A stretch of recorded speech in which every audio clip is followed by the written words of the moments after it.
नमस्कार, स्वागत है आपका राजनीति के इस अखाड़े में। मेरा नाम अजय सेतिया है। मित्रों, आज हम चर्चा करते हैं सुप्रीम कोर्ट की, उसमें भी खासकर चीफ जस्टिस और सॉलिसिटर जनरल की। न्याय के बारे में एक कहावत है कि इंसाफ होना ही नहीं चाहिए, इंसाफ होते दिखना भी चाहिए। चीफ जस्टिस डीवाई चंद्रचूड़ के बारे में समाज में एक धारणा बन रही है कि वह मोदी सरकार के खिलाफ प्रोएक्टिव होकर काम कर रहे हैं। यही कारण है कि सॉलिसिटर जनरल तुषार मेहता के साथ उनकी अक्सर नोक-झोंक देखने को मिल रही है, और यह नोक-झोंक सुप्रीम कोर्ट में ही देखने को मिल रही है, किसी न किसी मामले में बहस के दौरान।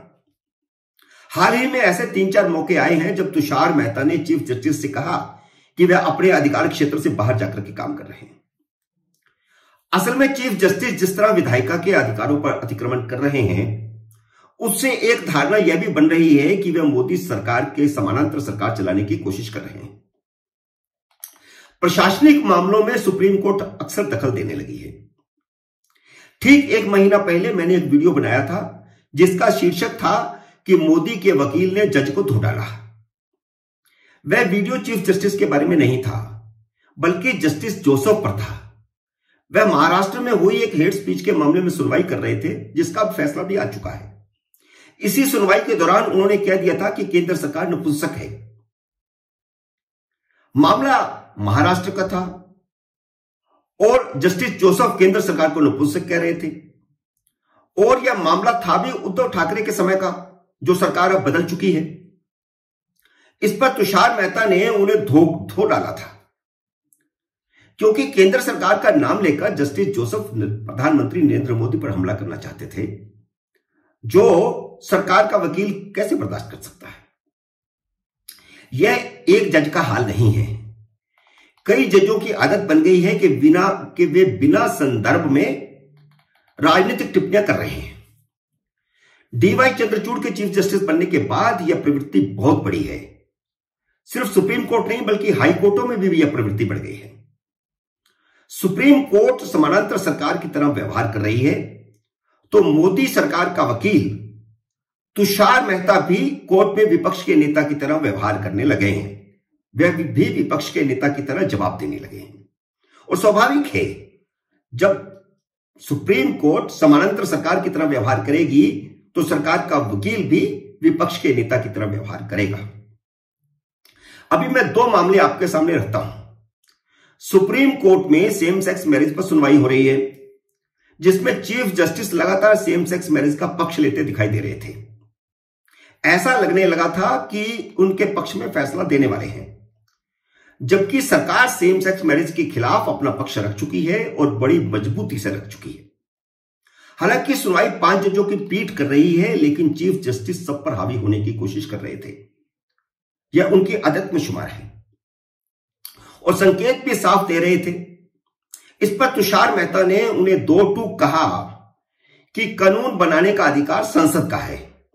वैसे भी यह मामला समाज का है, और समाज के चुने हुए प्रतिनिधि ही इस पर फैसला लेंगे, यानी संसद लेगी या फिर विधानसभाएं लेंगी।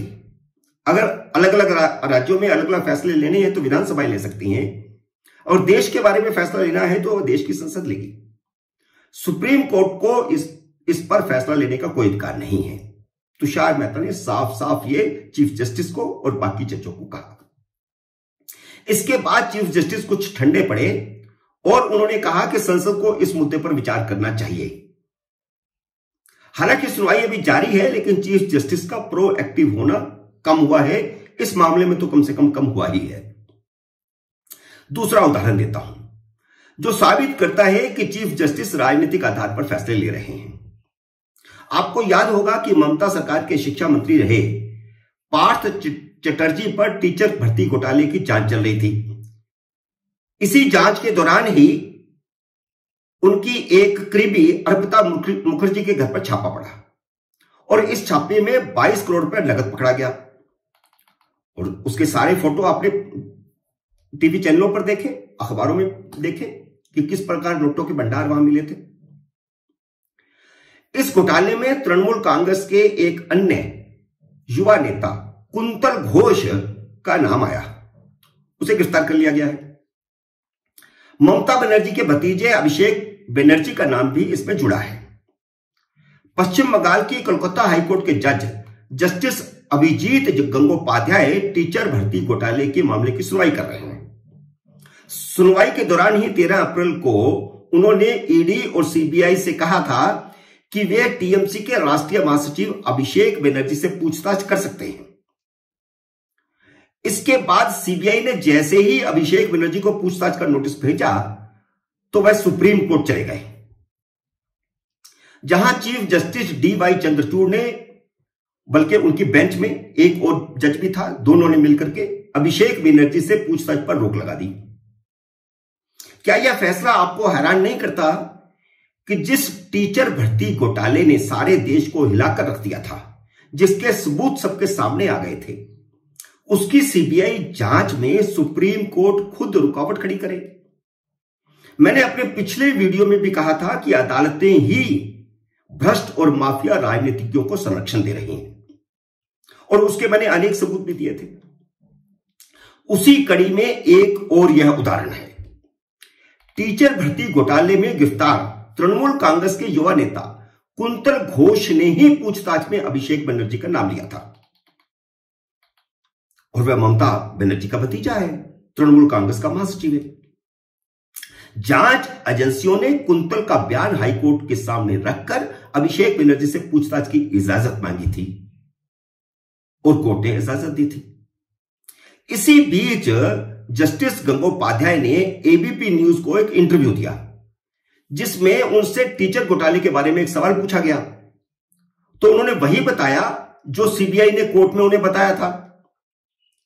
इसी को आधार बनाकर अभिषेक बनर्जी फिर सुप्रीम कोर्ट आ गए और उन्होंने चीफ जस्टिस से गुहार लगाई, इंटरव्यू दिखा करके गुहार लगाई कि वह बायस्ड हैं, इसलिए उन्हें बदला जाए। अभिषेक बनर्जी की तरफ से कोर्ट में कांग्रेस के नेता और वरिष्ठ वकील अभिषेक मनु सिंघवी पेश हुए। आम आदमी पार्टी के शराब घोटाले में भी वही वकील हैं। अभिषेक मनु सिंघवी ने चीफ जस्टिस के सामने इंटरव्यू का स्क्रिप्ट रखा, जिसके आधार पर चीफ जस्टिस ने पहले तो जस्टिस गंगोपाध्याय को सलाह दी कि उन्हें खुद ही केस की सुनवाई से हट जाना चाहिए, और फिर अगले दिन कोलकाता हाईकोर्ट के चीफ जस्टिस को आदेश दे दिया कि वह भ्रष्टाचार के इस केस की सुनवाई किसी और जज को सौंप दें। इस सारे घटनाक्रम में आपको दाल में कुछ काला लगता है या नहीं लगता, यह आप तय करें। आखिर जज बदलने की जरूरत क्या थी? भ्रष्टाचार के मामले में किसी को रियायत देने की जरूरत क्या है? जस्टिस गंगोपाध्याय का फैसला कोई अंतिम फैसला तो था नहीं।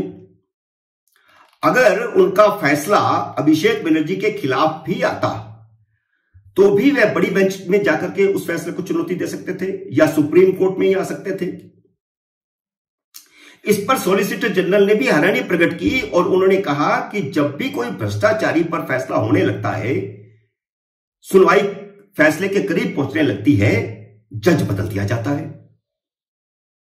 असल में यह अदालती कार्रवाई को लंबा खींचने की एक चाल होती है। क्या सुप्रीम कोर्ट को इन छोटी छोटी बातों में दखल देकर आरोपियों को राहत पहुंचानी चाहिए? मैं यह सवाल आपके सामने रखता हूं। जस्टिस गंगोपाध्याय भी सुप्रीम कोर्ट के इस आदेश से हैरान थे। उन्होंने सुप्रीम कोर्ट के सेक्रेटरी जनरल को आदेश दिया कि उनके इंटरव्यू का, जो खुद उन्होंने इंटरव्यू दिया था एबीपी को, उसके इंटरव्यू का वह स्क्रिप्ट उन्हें भेजा जाए जो चीफ जस्टिस के सामने रखा गया था या बेंच के सामने रखा गया था, ताकि वह देख सके कि उन्होंने क्या गलत बोला था या कहीं उनके कथन को तोड़ मरोड़ कर पेश किया गया है। स्क्रिप्ट देखेंगे तो पता चलेगा ना कि जो उन्होंने बोला है वह उसमें है या नहीं है, या तोड़ मरोड़ करके पेश कर दिया गया। लेकिन चीफ जस्टिस ने रात को 8 बजे 2 जजों को बिठाकर हाई कोर्ट के जज जस्टिस गंगोपाध्याय के आदेश को निरस्त कर दिया। आखिर क्यों? यह फुर्ती आपको क्या दिखाती है? एक तरफ प्रधानमंत्री नरेंद्र मोदी ने भ्रष्टाचार के खिलाफ जंग का ऐलान किया है और दूसरी तरफ सुप्रीम कोर्ट। बस मैं आगे कुछ नहीं कहना चाहता, आप खुद अपनी राय बनाइए। मेरा यह वीडियो आपको पसंद आया हो तो लाइक और शेयर करें और मेरे YouTube चैनल को सब्सक्राइब करके घंटी का बटन भी दबाएं। मेरे अगले वीडियो को जरूर देखिएगा। किसी नए विषय के साथ जल्द ही आपके सामने फिर पेश होऊंगा। तब तक नमस्कार।